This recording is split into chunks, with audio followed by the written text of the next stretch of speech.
and this is lesson number 9 of the first beginner level of the Piano Skills Foundation series.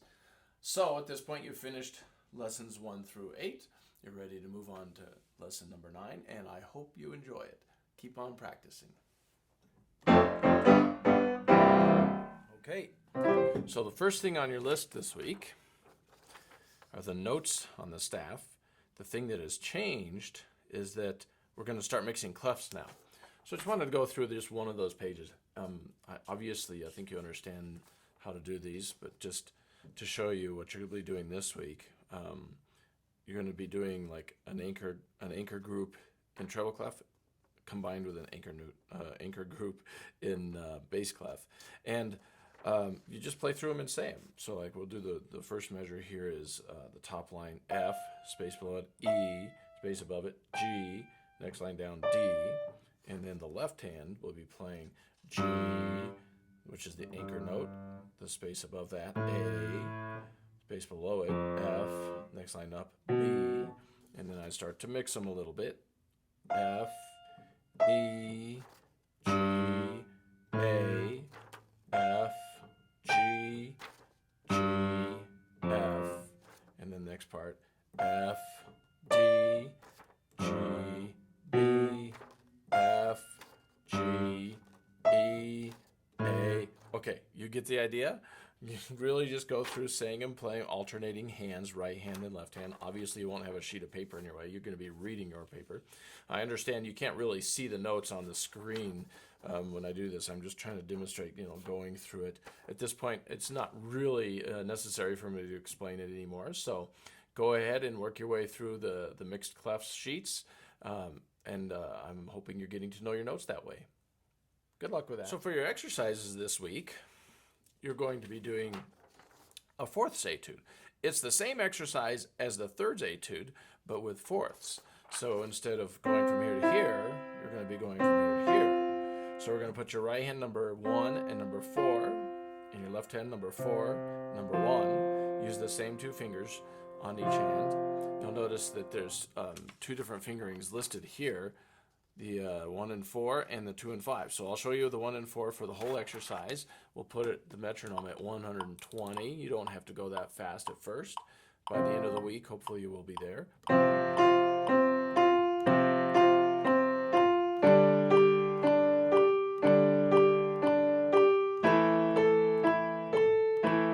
going to notice this one's kind of ugly.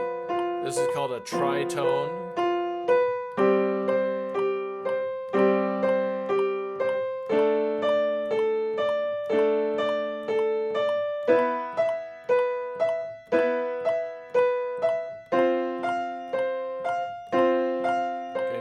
Switch parts. Right hand's going to do the blocking, left hand's going to do the rocking.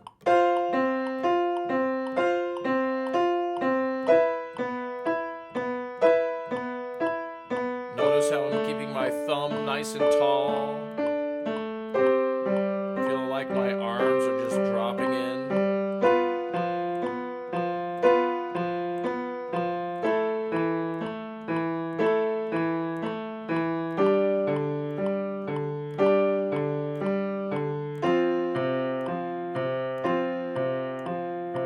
So that's how you do the exercise with a 1 and a 4. Now the other fingering is a 2 and a 5. So left hand 5 on the bottom, 2 on top. Right hand 2 on the bottom, 5 on top. I'll just play a little bit.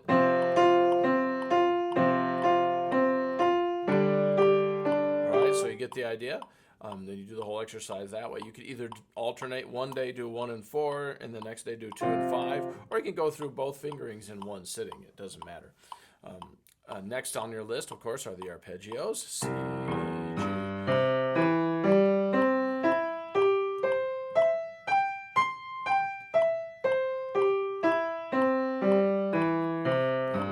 Okay, now, and then you do the 4 chord the same way, the 5 and the 5/7.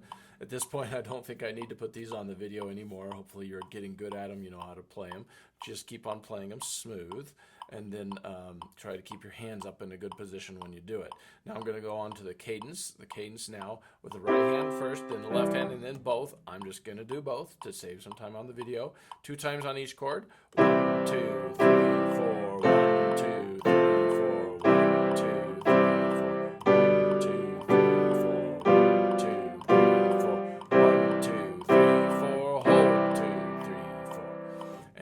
Twinkle Twinkle Little Star with the Alberti bass in the left hand and the melody in the right.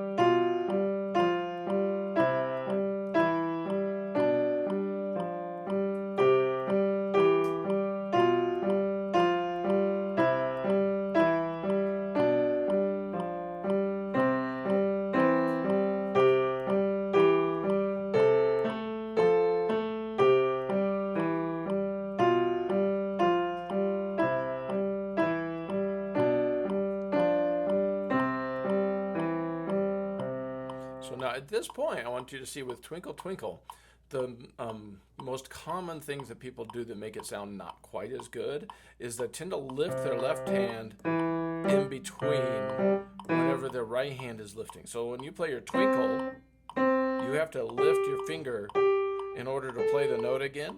Well, when your right hand lifts a finger like this, your left hand will want to play with it like this. So you get hiccups in your music here. So what you're going to work towards now is keeping the Alberti pattern smooth while you're playing the melody repeated notes. And then the other thing is, of course, is when you go from note to note in your melody, like from here, you need to play smooth too. So whenever you can, you'd play smooth. The only places you can't play smoothly are where there's repeated notes. Anyway, so take notice of that in your own playing. And I'm going to switch parts here. I'm going to put the Alberti up here. I'm going to keep it very smooth, connecting it. Don't let the melody affect it like this, where they're both jumping. And it sounds detached and unmusical. So now I'm going to play everything smooth, and hopefully you'll start observing that in the way I play it and in the way you play it.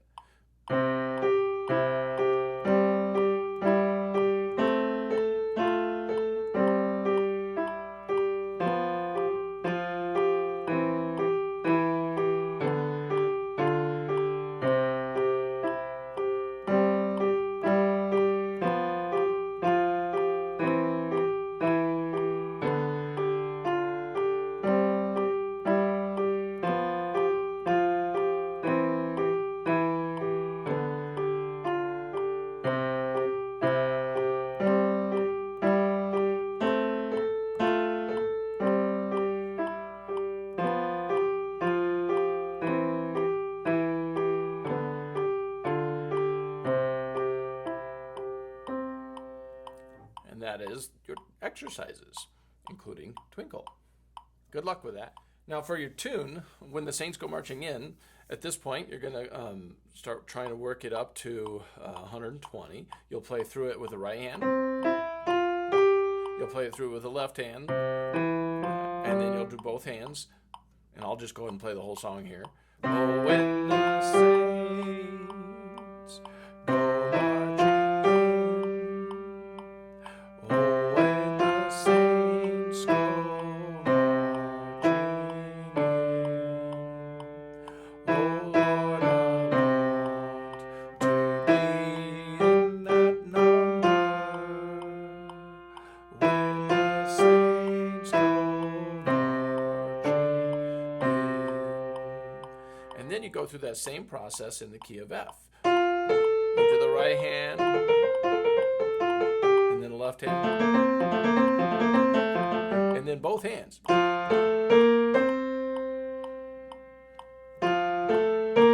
Right? So I think you get the idea, and then you do it in the key of G as well. Right hand first, left hand both. Okay. I do not feel like I need to run through it all. You don't waste your time watching the video. You now know how to practice it. Work on playing it smoothly, making it sound musical. Sing along with it, and I hope you enjoy that, working on your tune. So your reading exercises this week, they're both called Thumbs Apart. Thumbs Apart 1, and I called it Thumbs Apart 1 because you'll notice that your position puts you so that your right hand thumb is here, but your left hand thumb is not sharing C like it was in our last reading exercises. You're going to be right here. So you're learning how to read notes from a slightly different hand position.